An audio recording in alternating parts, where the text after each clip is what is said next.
السلام علیکم ورحمۃ اللہ وبرکاتہ۔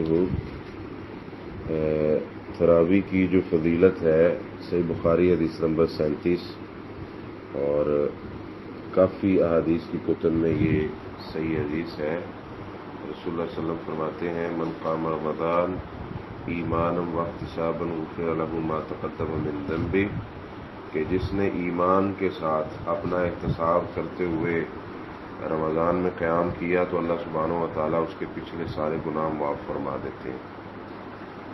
تو صحیح بخاری حدیث نمبر 20-13 حضرت عائشہ رضی اللہ تعالیٰ عنہ سے کہ رسول اللہ صلی اللہ علیہ وسلم رمضان ہو یا غیر رمضان ہو 11 رکعات سے زائد نہیں پڑھتے تھے۔ جو 20 رکعات پڑھتے ہیں، پہلی بات تو یہ ہے کہ ان کی مجبوری ہے کہ وہ حنفی ہیں، اور دوسرا کسی بھی صحیح سند سے 20 رکعات ثابت نہیں ہے۔ جو احادیث 20 رکعات پڑھنے والے پیش کرتے ہیں وہ سند صحیح نہیں ہے۔